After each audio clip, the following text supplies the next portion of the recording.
Hey, what's up, y'all? My name is Devontae, and I sacrificed my time so you don't have to. So I said to myself, Devontae, how many times are you going to go after AEW in regards to their superstars and their downfalls? And then I said to myself again, well, Devontae, you're batshit crazy and you should stop talking to yourself. But in the meantime, I only do that because there are just so many people in AEW who could be doing so much better, yet they're in the positions that they're currently in at the moment. But that doesn't take away from the fact that WWE also doesn't have in history. Oh man, and they have a lot. I can go back to the mid 2000s and tell you they have a lot of superstars who are affected by the downfall disease. But we're going to stay a little bit recent as one can be when it comes to the downfall series in regards to WWE, because they have a bunch of people, as I just said beforehand. And we're going to talk about the Velveteen Dream, because I feel he is the most recent person who had all the potential in the world. He was right there, grasping stardom, right there tightly in his grip, among other things, and just fell through the cracks. So this one's going to be a little bit different because it's not just going over the Velveteen Dream's career. I mean, it's not too much to go over, to be perfectly honest with you, but we'll touch on obviously the highlights of his career, go down as we usually do with these downfall series videos. And we're going to go a little bit more in depth once again with his allegations, because I have to explain his overall downfall and what it culminated to. So because it's kind of hard to talk about his earlier career, because I don't know anything in regards to Velveteen Dream's early career. The most I know about him, as far as first hearing about him, was on Tough Enough when he was Patrick Clark. I'm not even sure how the show even ran at the time because I never watched it. I followed up with it via social media and what people talked about. And I just remember people saying that Velveteen Dream got voted off because of his arrogance. You know, he was very conceited. You know, it had nothing to do with his lack of skill. It had nothing to do with his, potential. It's just that he was too much of a character. He was too good of a character. And by character, I mean being a heel, because everybody fucking hated him. Nevertheless, though, he did show up in WWE, and I seen his debut initially, not live, maybe like a year or two ago. It just popped up on my recommendations, and I seen him when he came in, as his real name, Patrick Clark, and he had like the American getup on and shit like that, and it was kind of corny. But I do remember live seeing some of his vignettes when he was coming as the Velveteen Dream, right? No pun intended. And I couldn't quite put my finger on it. It wasn't, I know, when it was all said and done, especially when he started to play the character, he was obviously influenced by Prince. But that wasn't my first inclination when I first seen it. My first inclination when seeing it was that he was trying to play off just anything in regards to the LGBT stuff. I thought he was more relating to Goldust and like Rico, And I do remember the story from the late Chris Kanyon when he said he sent the letter to Stephanie McMahon and how he wanted so desperately to play like an LGBT gimmick. And he kind of felt to himself that he was the guy for the job. He could take it, he could spin it, and he could make it something positive for the LGBT community at the time. This is probably like maybe 2010. And unfortunately, they gave the gimmick to Orlando Jordan, which they never really debuted on television because Orlando Jordan was in I think he left and then he went to TNA.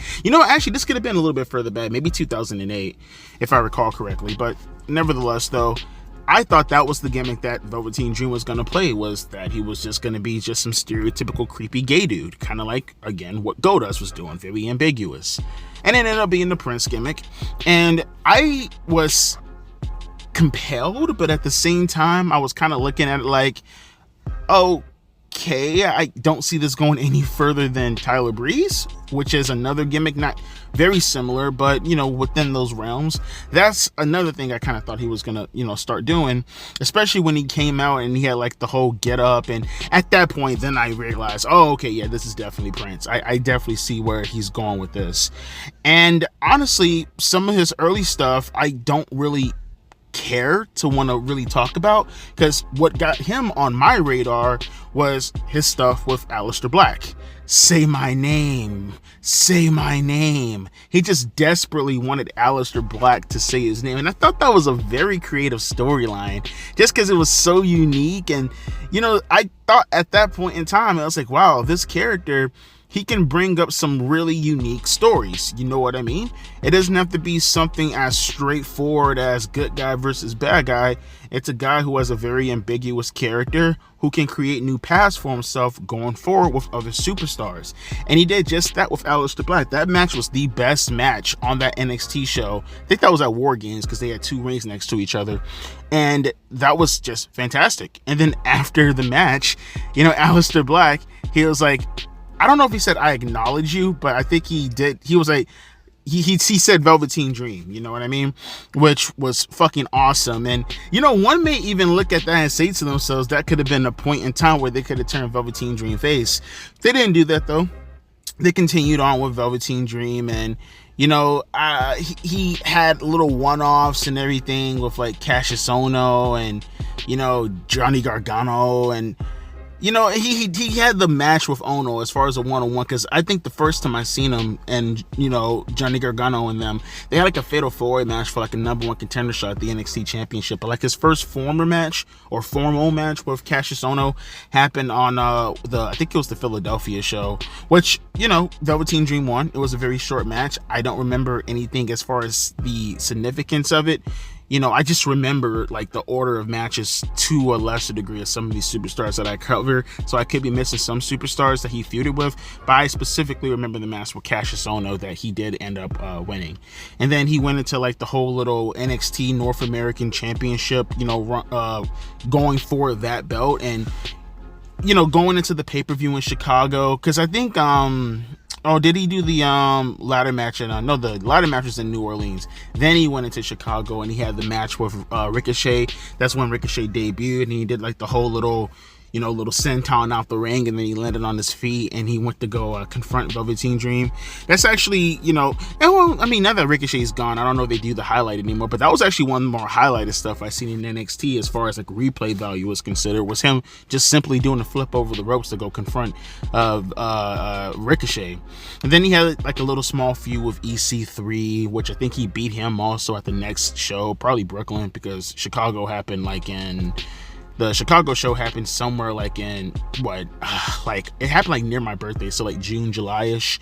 But he did have the match with EC3 and the Brooklyn show like a month or two later, which he did win that match also, if I remember correctly.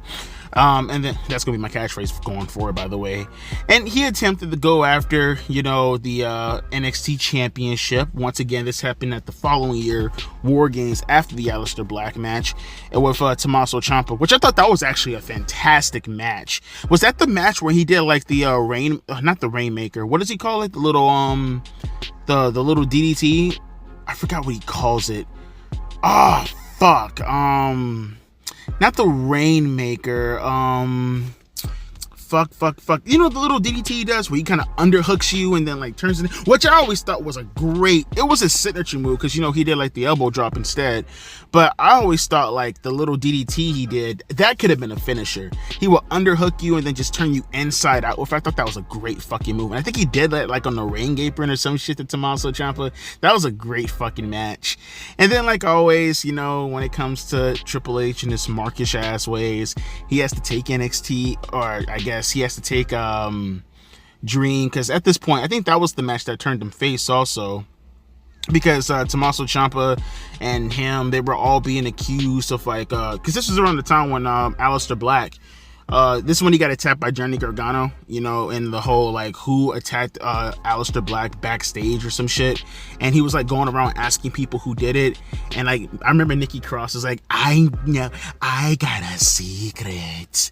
That shit was great. All that shit, that was probably the best time frame for me as an NXT fan, was that mid 2018. That was like the perfect balance of character, story, and actual in-ring work with the people who were on the brand at the time. That 2018 black and gold stuff, I love that shit. That was my favorite era of NXT. Either that or the 2014 stuff. But like I said, Triple H being the mark, he has to take NXT, or I did that twice, Velveteen Dream, and he has to put him in all these stupid ass UK matches that he has no business having to participate in, because he's Velveteen Dream. He's a fucking character. There's no need to have to actually have him go out there and have compelling fucking matches. It's fucking dumb.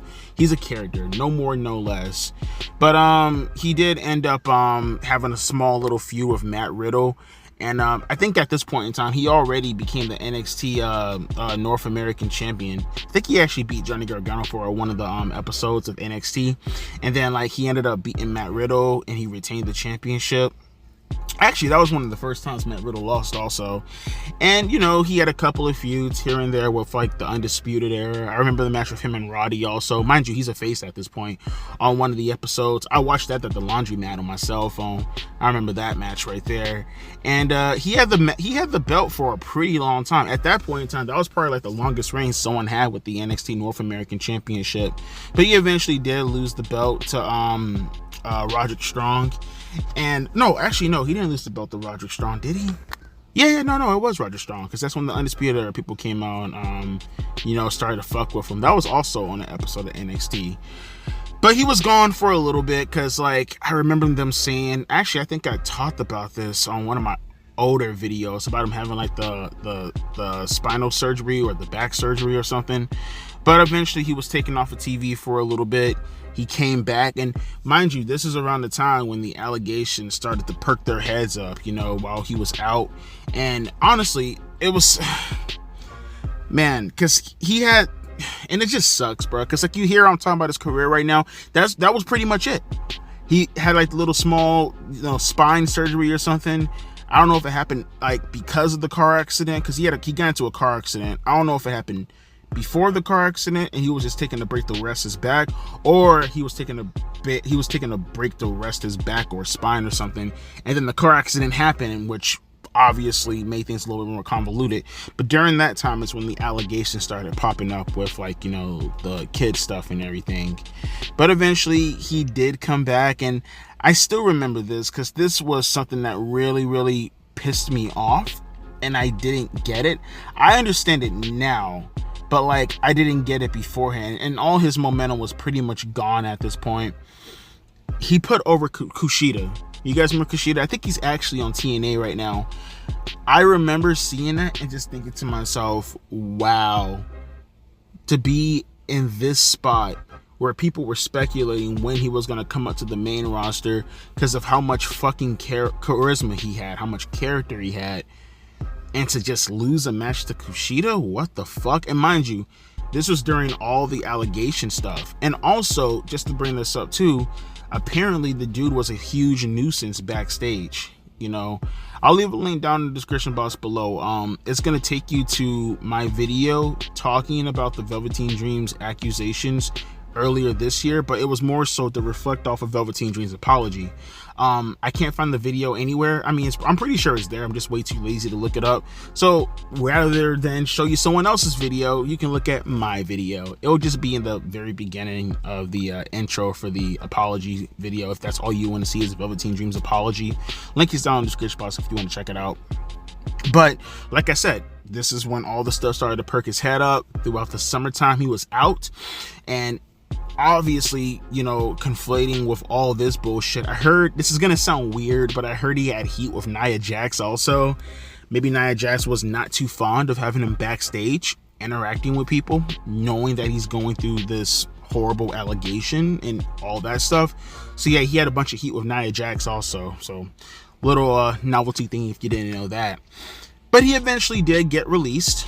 He was already on the downswing, putting over a bunch of people. Eventually did put over Kushida, and he got released from his contract in like April or May or something like that. I remember reporting on that also. And that's when we get into the tougher stuff. Because like I said, unfortunately with Velveteen Dream, he didn't have a long career in WWE. It spanned every bit of maybe 4 years, 5 years at most. Let's say that 5.5 years. But as far as him participating on TV, 4 years, maybe 3 years if you take off all the injury stuff. And it sucks because the allegations, it took a toll, man. It took a toll. Here, I'll read you some stuff that's been going on as far as the sexual allegation stuff that he had to take part of. So this is an article from 411 Mania. This is going all the way back to June 19th of 2020. Velveteen Dream has come back into the spotlight amid the flood of the hashtag speaking out sexual abuse allegations, with new accusations against him. As you may recall, Dream, real name Patrick Clark, garnered headlines after allegations that he sent sexually explicit photos to an underage girl, as well as having inappropriate communications with underage boys as well. Dream denied the news at the time, saying, and I quote, "Be assured I did not communicate inappropriately with anyone. A private photo of mine was shared without my consent or knowledge, and I am working with a third party to look into this matter." The story more or less went away after that, but Dream has now been hit with new allegations of trying to groom underage boys. Josh Fuller posted to Twitter tonight alleging that he met Dream right after he left Tough Enough at an indie show when Fuller was 16 and Clark was 19.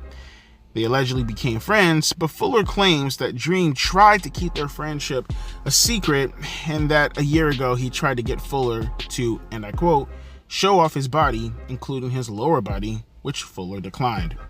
Fuller acknowledges that things never became directly sexual, but says Dream promised to get him into WWE and corroborated many of the claims made by the previous accusations, noted that Dream, and I quote, "promised the same thing to these kids and then sexually harass them," unquote. In addition, another user has shared screenshots that are unsubstantiated about purport to be Dream, in which he entices the person into discussing sexual topics and emphasizes the need for secrecy.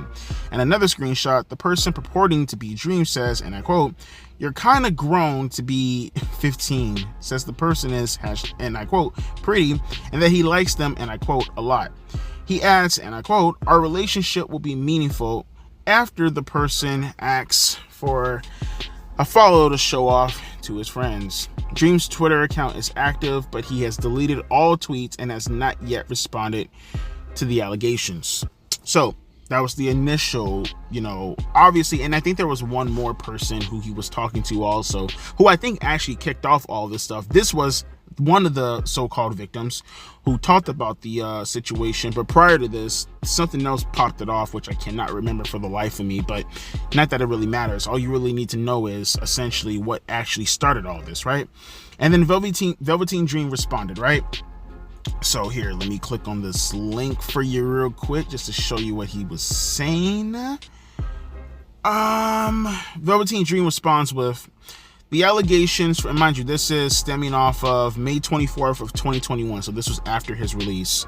He writes, or types, I guess, "The allegations from April 20 of 2020 have effectively derailed any upward momentum I had professionally, and has ultimately resulted in my termination with WWE.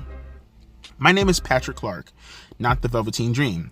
Velveteen Dream is a character that I have spent years developing and trying to bring to life." Mind you, by the way, just to not interrupt real quick, I remember clearly, it's been about 3.5 years now, but I remember reading this article exactly on a different website, mind you, but I remember reading this article to you guys and reporting on this, so I am going to reiterate myself, but it was 3.5 years ago. Newer people are here on the channel. That was my old channel. People might not know. So again, if I'm reiterating anything that you heard already, sorry. Again, 3.5 years later, so it's okay.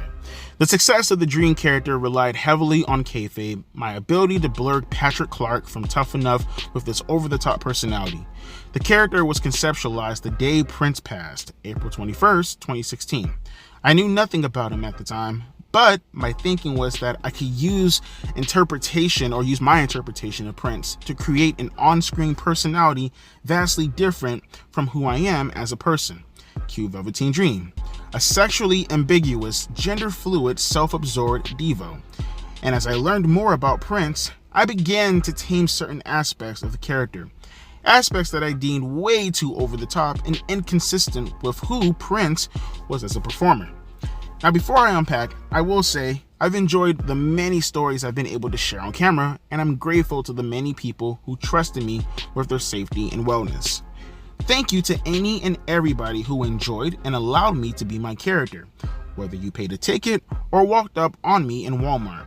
My goal was to provide you with the same escape that I was offered when I first started watching wrestling. My job was to play a character and to help advance storylines and drama for the fans who cared to tune in. I take any job I have seriously, which is why I remain silent about these allegations. To me, addressing rumors would be working against an already compromised ability to sell a character I've invested in so heavily. After I have been accused, I was given the opportunity to be in a storyline that lasted a few months, and I worked in a few segments unrelated to the story arc. But now I feel comfortable in this position to share with you the details of my accusations. The night of April 20th, by the way, Hitler's birthday, I know, just saying, from my verified Instagram account, I posted a story to my followers letting them know that my DMs had been open. I received a few different messages ranging from support to heckling and some inquiring about how to get started in pro wrestling. I responded to a few, but not all, and of the few, I responded to one account accused me of solicitation. The account belonged to a 17-year-old aspiring wrestler named Jacob, before he deleted it. In the conversation, Jacob shared his interest in working as a wrestler one day and asked what steps would be required. I messaged a short list of things he should consider if he was serious: physique and promo to start. Physique, because an independent contractor, no one is going to make you train and eat in a way that creates the aesthetic of a believable pro wrestler. And promo, because our job is to sell drama, and you can't rely on someone flipping channels to stop to watch a choreographed fight. You're more likely to grab their attention looking into a camera with a strong, impassioned 30-second monologue. I also inquired about which schools he was closest to in relation to wrestling training, his weight, and his height. Jacob explained how anxious he felt messaging me and asked me to verify that it was really me. I did find it strange because I have a blue check, but as a lifelong fan, I remember meet and greets in the days I would message wrestlers hoping to be seen. So I chalked it up to innocence and sent a voice message in my Velveteen Dream voice as to keep kayfabe. The full voice message has me asking Jacob about his height, weight, where he trained, and what school he attended, which Jacob answered back with a voice message, and I continued to answer his questions until I politely wrapped up the conversation. April 21st, I woke up to notifications and tags of created screenshots and videos of a conversation that I didn't have with Jacob. I immediately contacted WWE's talent relations and social media departments as to begin an investigation. Even after the investigation, WWE released a statement maintaining my innocence. The part that hurt for me was having a personal picture that I've used in my personal life on apps being used to label me as a predator. I am in no way of the word a predator. This is the first and only time I've been accused of any solicitation to anyone. Until I was accused of grooming by Joshua Fuller, unlike Jacob, I know Josh. I met Josh after my stint on Tough Enough back in 2015 at a meet and greet, and we developed a friendship through a mutual trainer at GXW. Josh shared to Twitter screenshots of the first time we communicated through text back in 2016, an autographed photo from when we met, and an extremely contradictory story. Josh alleged that I made him feel uncomfortable, but contradicts himself twice by saying I was never sexual towards him. For those willing to research Josh's tweets accusing me, Josh's messages are in blue and mine in gray. Josh claimed that he was a 16-year-old high school graduate and that he takes, and I quote, yearly trips with his friends to Orlando, Florida. I doubted what he told me, yet I kept my replies diplomatic and professional. The reality of the situation is that I was very helpful and respectful to Josh. Josh lives with his grandparents in rural southern Maryland. Josh got a concussion in 2017 and, against my advice, insisted on wrestling. My worry came from Josh severely injuring himself, specifically his brain. I suggested he take time off from training to see a doctor. He declined because he believed he could work through the concussion, and I cut all communication with him in 2018 because I didn't want to be partially responsible had he worsened his injury. So to have him accuse me of predatory behavior because I chose to not help him was spiteful. Josh and Jacob are two of many people that I have helped. Yet these are the only two who have found me to be malicious and predatory in how I go about helping others. What wasn't shared at the time, Josh Fuller reached out to Jacob over social media before Josh put out his own accusation.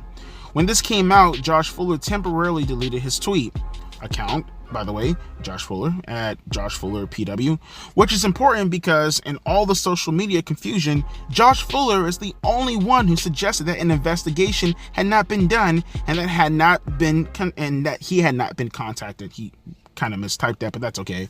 Jacob deleted his social media after he was outed for being a member of an anti-black group chat.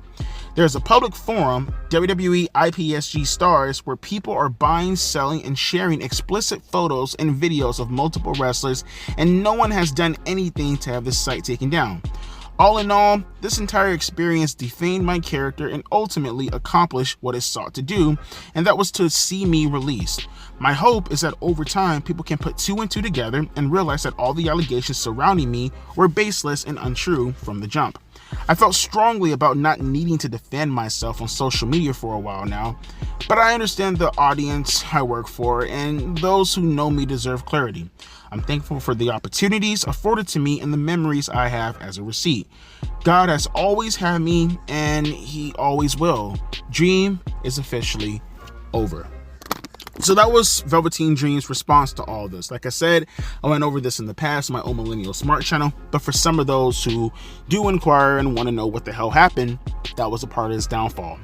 Now, I will make note of the fact that two things, and this is the reason why it's very hard to, look at Velveteen Dream and what he said and take it seriously, but also looking at the people, Josh and Jacob, who make these claims. And now that it's been 3 years, because I questioned this in the past, but now that it's been 3 years, nothing has been really taken any further. You know what I mean? Nothing has been done in regards to alleging anything further with Velveteen Dream. But at the same time, considering how malicious this defamatory was, or this defamation was, one would think even if you weren't going to get anything, there will at least be some attempt at a lawsuit, right? There will be something done. The way he makes it sound, Jacob he said he met Jacob when he was 19, right? And Jacob was 16. So let's put two and two together. Velveteen Dream would have been 19 and presumably 2014, 2015, right? He would have turned 20 in 2015 because he was born in August of 95. So let's just say hypothetically 2015, because that's when Tough Enough started and everything for him, right? I'm finding it very hard to believe. So this was about, let's say hypothetically, 5 years prior to the allegations, right? So at this point in time, this Josh Fuller guy would have been about 21 years old, 20 to 21 years old. So it's not as if you can't attempt a lawsuit on him at the time. I find it very strange that he never went out of his way to start up a lawsuit or anything. You can say that WWE did their investigation and nothing came up, but at the same time, we have yet to have any clarity in regards to what did they search. Now, there's a big difference, and I meant to talk about this in the Velveteen Dream video, because I felt like I didn't really push back enough against Velveteen Dream. I felt like I kind of just chalked it all up to, all these are just malicious lies and everything. But to what extent? To the extent of the law? Or what did he actually do that was legally okay, but we all know morally it was super horrendous? And it's like, just because the law says that you're okay doesn't mean, did you say anything that could be looked at as being irreprehensible? I think that should probably be noted. And like I said, even though Josh Fuller and Jacob never went out of their way to go any further with the allegations, to get any further than what it's already been proposed to be, it's not as if Velveteen Dream necessarily ever pushed back. And one of the other things that I want to notate also, and I'll kind of look at this really quick also, is that there's this big misconception that Velveteen Dream was fired over the allegations. I think I mentioned this in that video that I have linked down in the description box when you watch this apology video. That was not the case. Velveteen Dream was fired because of certain situations, like I said, stemming off of not just the Nia Jax stuff, but just him being an overall nuisance backstage. You know what I mean? Being very immature, just a bunch of things that just compiled up to when they started to release a bunch of superstars. It just made him a lot more easy to have an excuse to get rid of, which I won't doubt that the allegations probably tied into that also. So it's not as if WWE just fired him for no reason, or fired him even for the allegations. Maybe the allegations was a way to kind of, spark off a reason to find something to get him fired over, but it's not the allegations in itself that got him fired. It was backstage altercations and just him being an overall nuisance. And the downfall just keeps continuing with the Velveteen Dream, because it's not just all these allegations. It's just not him losing his job. I'll leave this link down in the description box below. This is a time frame. So he's been arrested so many times after his WWE career that he legitimately has a timeline of times that he's been arrested, for God's sake. So check this out. This is after, mind you, this right here happened probably like, June, July, August, September, October, November, 6 months after his initial release. November of 2021, Clark was arrested for possession of cocaine, use of possession of drug paraphernalia, destroying, altering, concealing physical evidence, and having no lamps illuminating devices in his vehicle. On April 21st, 2022, Clark was sentenced to a 12-month probation period for the November arrest. On August 20th, 2022, which was 4 months into his 12-month probation sentence, Clark was arrested for trespassing on property after a warning and first-degree battery. TMZ revealed the police documents on this arrest alleged that Clark had bitten, punched, and threatened to kill a gym employee at Club Orlando when the employee had asked him to leave, which, by the way, that video is fucking bananas. That is a crazy fuck. I'll leave a link down in the description box below for that video also. You have to watch this. When I say Velveteen Dream, he doesn't even sound like the same person. This dude sounds like an outright fucking maniac. He is out of his fucking mind. If you ever watch those cop cam videos where like people are just over exaggerating and they're doing everything in their power not to be arrested or go to jail, I know plenty of you, maybe you watch Police Insider, maybe you watch Code Cam Blue or Code Blue Cam or whatever, all those police arresting videos.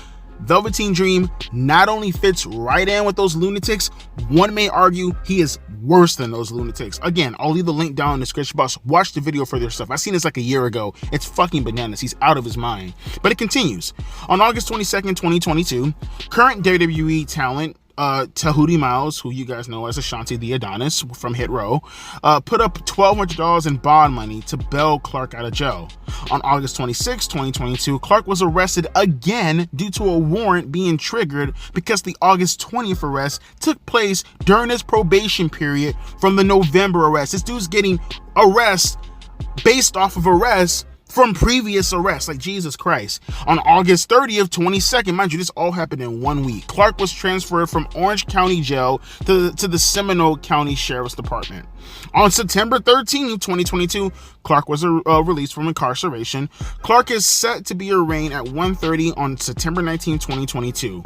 Mind you, this all this stuff, left to right. He got arrested like 3 times based off of these situations. And you mean to tell me that his downfall wasn't because of him? See, out of everybody that I have been looking at in regards to this downfall series, everything has to come right back to the booking, right? Everything has to come back to outside circumstances that were out of their control. With Velveteen Dream, you can even put aside the allegations, right?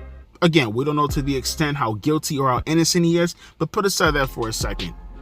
It's not as if he couldn't have took the appropriate steps to kind of get around this, go on the indie circuit, fucking kill it, really do his best. Because I remember a bunch of people bitching and moaning about a year ago, or maybe even earlier this year, about him being taken up on one of the promotions that he was trying to wrestle for, and they just shitted all over the idea. There were different approaches as to what Velveteen Dream could have done, but instead, like the egomaniac that he was going forward, like I said, you could take one side and believe that, okay, from a lawful standpoint, maybe nothing didn't happen, although I don't have the extent of whatever evidence you can, go out of your way to present to us to let us know what the hell you did or didn't do from a moral standpoint, rather than just using your words. Everything that was done to the Velveteen Dream, and the reason why his downfall, which by the way, compared to everybody else's downfall, it's a downfall that's not only currently going down even further, but it's a downfall that he just can't stand up from. And mind you, all these opportunities ruined before the age of 30. This isn't even like a Tessa Blanchard situation where I still feel she has a rope. This guy has nothing to really hold on to. It's a downfall of epic fucking proportions. And it was all done because of his behavior. Even the behavior that one can argue was, for the most part, well, okay, a lot of people hate you because of the situation.